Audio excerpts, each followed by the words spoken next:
तो આજનો ટોપિક છે ગાઉસના નિયમના ઉપયોગો। ઉપયોગ નંબર 2, અનંત વિસ્તારના વિદ્યુત ભારિત સમતલના કારણે ઉદ્ભવતા વિદ્યુત ક્ષેત્રનું મૂલ્ય શોધવા માટે ગાઉસના નિયમનો ઉપયોગ। આકૃતિમાં દર્શાવ્યા પ્રમાણે ધારો કે આ રીતે કોઈ વિદ્યુત ભારિત અનંત સમતલ છે જેમાં ધન વીજભાર એ સતત રીતે વિતરિત થયેલો છે। આવા કોઈ અનંત સમતલના કારણે તેના લંબ અક્ષ અને તેની અક્ષ પરના બિંદુએ વિદ્યુત ક્ષેત્ર શોધવા માટે ગાઉસના નિયમનો ઉપયોગ કરવામાં આવે છે। હવે આકૃતિમાં દર્શાવ્યા પ્રમાણે ધારો કે કોઈ આવા અનંત સમતલ માટે આકૃતિમાં દર્શાવ્યા પ્રમાણે કોઈ ગાઉસિયન પૃષ્ઠ પસંદ કરવામાં આવે તો આવા કોઈ ગાઉસિયન પૃષ્ઠના કારણે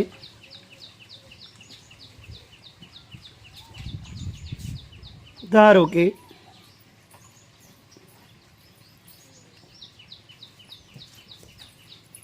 અનંત લંબાઈના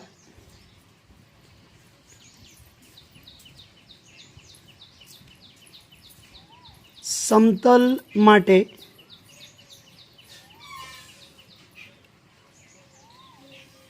ગાઉસિયન પૃષ્ઠ પસંદ કરતા તો આકૃતિમાં દર્શાવ્યા પ્રમાણે ગાઉસિયન જે પૃષ્ઠ પસંદ કરેલ છે તેના અંત્ય બિંદુઓ પર અને તેના લંબ અક્ષની દિશામાં વિદ્યુત ક્ષેત્રના કારણે મળતું વિદ્યુત ફ્લક્સ જુદું જુદું હોવાના કારણે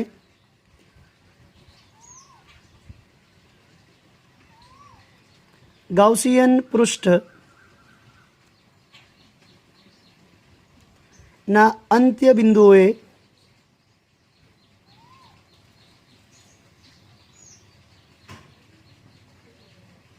બિંદુ P1 પાસે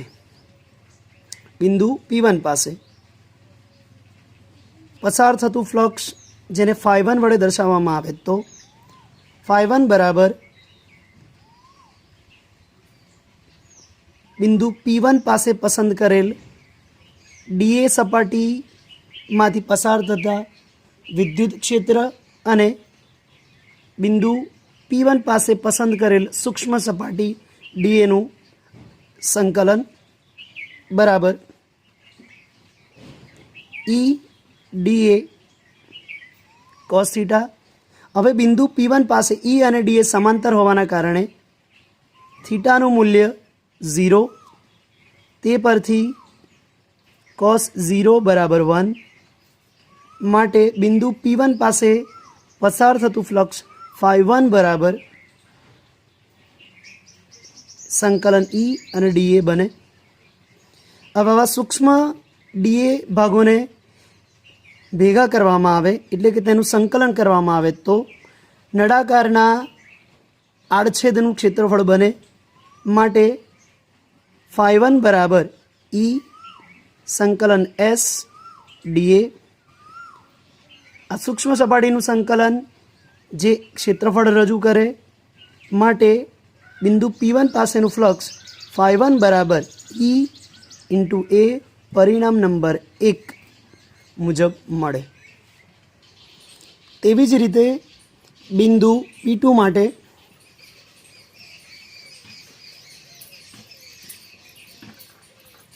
ફ્લક્સ φ2 લખીએ તો બિંદુ P2 માટેનું ફ્લક્સ φ2 બરાબર પણ મૂલ્ય E A મુજબ મળે પરિણામ નંબર 2। આમ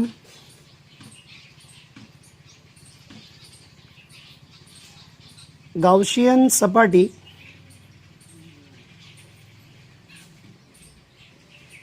અંત્ય બિંદુઓ પાસે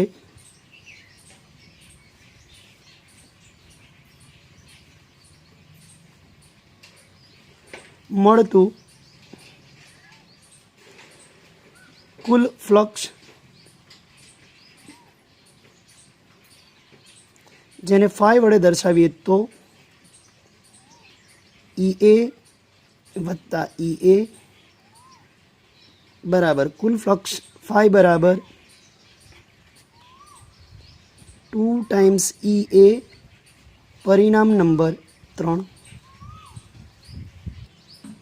આ ઉપરાંત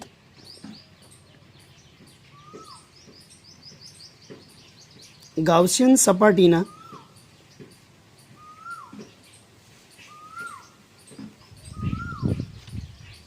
લંબ અક્ષ પરના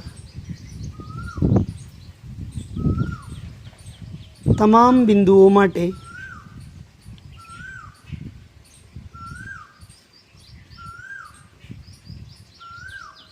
વિદ્યુત ક્ષેત્ર E અને DA વચ્ચેનો ખૂણો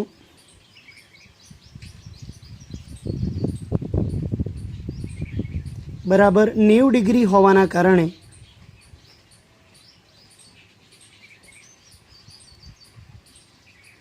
તેના લંબ અક્ષ પરના તમામ બિંદુઓ પાસેનું ફ્લક્સ ફાઈ બરાબર, જ્યારે ફાઈ 3 વડે દર્શાવીએ તો ફાઈ 3 બરાબર 0 થશે. પરિણામ નંબર 4. હવે ગાઉસના નિયમ મુજબ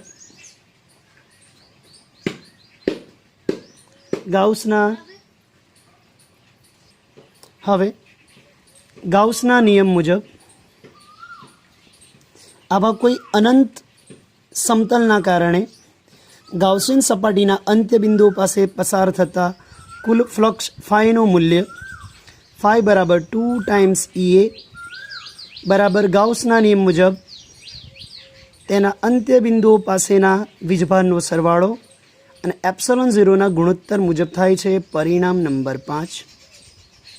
હવે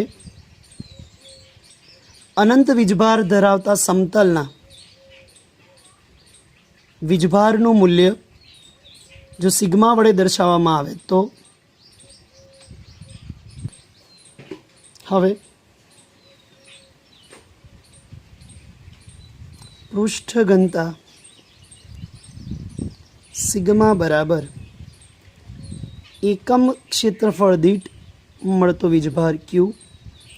એનો મતલબ કે આવા અનંત લંબાઈના સમતલના કારણે મળતો કુલ વીજભાર Q બરાબર સિગ્મા ગુણ્યા A પરિણામ નંબર 6 મુજબ મળે. હવે પરિણામ 5 અને 6 પરથી પરિણામ નંબર 5 અને પરિણામ નંબર 6 પરથી પસાર થતું કુલ ફ્લક્સ ફાઈ બરાબર 2EA બરાબર મળતું કુલ વીજભાર એટલે કે સિગ્મા ગુણ્યા A છેદમાં એપ્સલોન 0 પરથી ઈને કરતાં બનાવીએ તો સિગ્મા A છેદમાં એપ્સલોન ગુણ્યા 2 times A will be cancel માટે E બરાબર સિગ્માના છેદમાં 2 ટાઈમ્સ એપ્સલોન 0 પરિણામ નંબર 7. જો સદિશ સ્વરૂપને ધ્યાનમાં લઈએ તો આવા અનંત સમતલના કારણે તેના અંત્ય બિંદુઓ પાસે મળતું વિદ્યુત ક્ષેત્ર E બરાબર સિગ્માના છેદમાં 2 ટાઈમ્સ એપ્સલોન 0 અને બિંદુ P1 અને બિંદુ P2ની દિશામાંનો એકમ સદિશ એટલે કે એકમ સદિશ R પરિણામ નંબર 8 મુજબ ગણી શકાય.